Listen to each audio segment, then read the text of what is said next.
निर्गमन अध्याय 39। निर्गमन अध्याय 39। फिर उन्होंने नीले, बैंजनी और लाल रंग के काढ़े हुए कपड़े पवित्र स्थान की सेवकाई के लिए और हारून के लिए भी पवित्र वस्त्र बनाए, जिस प्रकार यहोवा ने मूसा को आज्ञा दी थी। और उसने एपोद को सोने और नीले, बैंजनी और लाल रंग के कपड़े का और सूक्ष्म बटी हुई सनी के कपड़े का बनाया। और उन्होंने सोना पीट पीट कर उसके पत्थर बनाए। फिर पत्थरों को काट काट कर तार बनाए और तारों को नीले, बैंजनी और लाल रंग के कपड़े में और सूक्ष्म सनी के कपड़े में कटाई की बनावट से मिला दिया। एपोद के जुड़ने को उन्होंने उसके कंधों पर से बंधन बनाए। वह तो अपने दोनों सिरों से जोड़ा गया।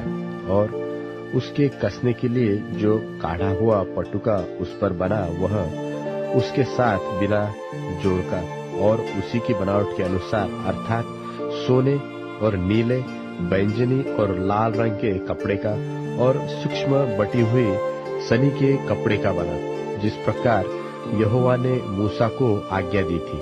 और उन्होंने सुलेमानी मणि काटकर उनमें इस्राएल के पुत्रों के नाम जैसा छापा खोदा जाता है, वैसे ही खोदे और सोने के खानों में जड़ दिया। और उसने उनको एपोद के कंधे के बंधनों पर लगाया, जिससे इस्राएलियों के लिए स्मरण कराने वाले मणि ठहरे, जिस प्रकार यहोवा ने मूसा को आज्ञा दी थी।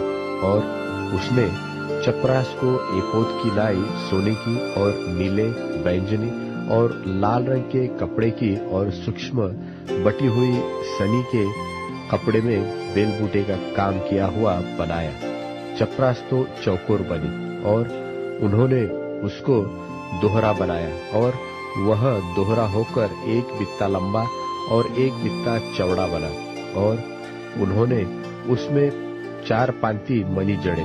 पहली पांति में तो माणिक्य, पद्मराग और लाडली जड़ेंगे, और दूसरी पांति में मरकत, नीलमणि और हीरा, और तीसरी पांति में लशम, सूर्यकांत और नीलम, और चौथी पांति में फिरोजा, सुलेमानी मणि और यशब जड़े।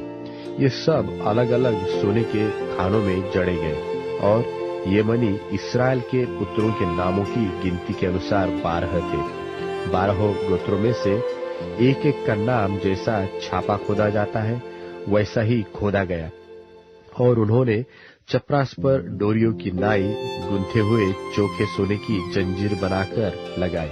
फिर उन्होंने सोने के 2 खाने और सोने की 2 कड़ियां बनाकर दोनों कड़ियों को चपरास के दोनों सिरों पर लगाया।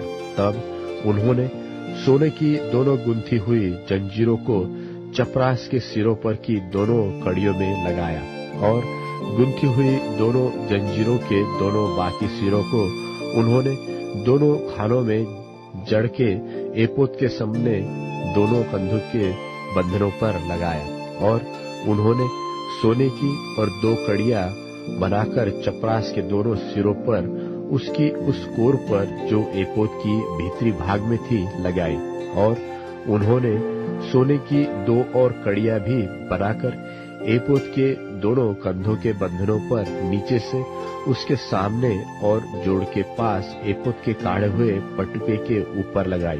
तब उन्होंने चपरास को उसकी कड़ियों के द्वारा एपोद की कड़ियों में नीले फीते से ऐसा बांधा कि वह एपोद के काढ़े हुए पटुके के ऊपर रहे, और चपरास एपोद से अलग न होने पाए, जैसे यहोवा ने मूसा को आज्ञा दी थी। फिर एपोद का बागा संपूर्ण नीले रंग का बनाया गया, और उसकी बनावट ऐसी हुई कि उसके बीच 72 के छेद के समान एक छेद बना, और छेद के चारों ओर एक कोर बनी कि वह फटने न पाए। और उन्होंने उसके नीचे वाले घेरे में नीले, बैंजनी और लाल रंग के कपड़े के अनार बनाए। और उन्होंने चोखे सोने की घंटियां भी बनाकर बागे के नीचे वाले घेरे के चारों ओर अनारों के बीचों बीच लगाए, अर्थात बागे के नीचे वाले घेरे की चारों ओर एक सोने की घंटी और एक अनार, फिर एक सोने की घंटी और एक अनार लगाया गया कि उन्हें पहने हुए सेवा टहल करे, जैसे यहोवा ने मूसा को आज्ञा दी थी।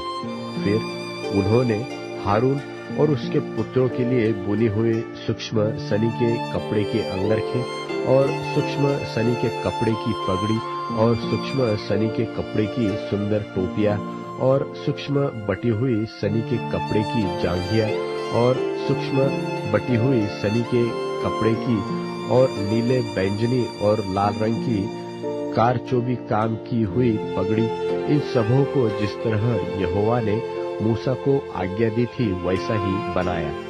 फिर उन्होंने पवित्र मुकुट की पटरी चोखे सोने की बनाई और जैसे छापे में वैसे ही उसमें ये अक्षर खोदे गए, अर्थात यहोवा के लिए पवित्र। और उन्होंने उसमें नीला फीता लगाया जिससे वह ऊपर पगड़ी पर रहे, जिस तरह यहोवा ने मूसा को आज्ञा दी थी। इस प्रकार मिलाप वाले तंबू के निवास का सब काम समाप्त हुआ और जिस जिस काम की आज्ञा यहोवा ने मूसा को दी थी इस्राएलियों ने उसी के अनुसार किया।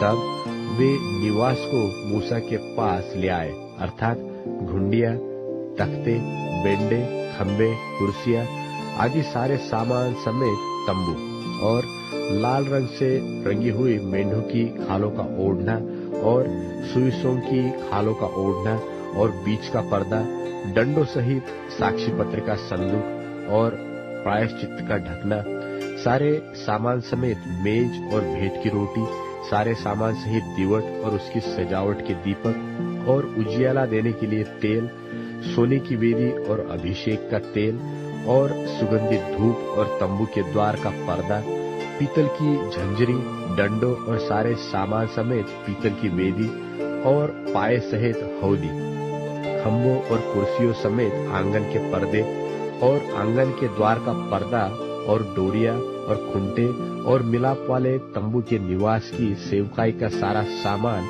पवित्र स्थान में सेवा टहल करने के लिए वेलबूटा काढ़े हुए वस्त्र और हारून याजक के पवित्र वस्त्र और उसके पुत्रों के वस्त्र जिन्हें पहनकर उन्हें याजक का काम करना था, अर्थात जो जो आज्ञा यहोवा ने मूसा को दी थी उन्हीं के अनुसार इस्राएलियों ने सब काम किया।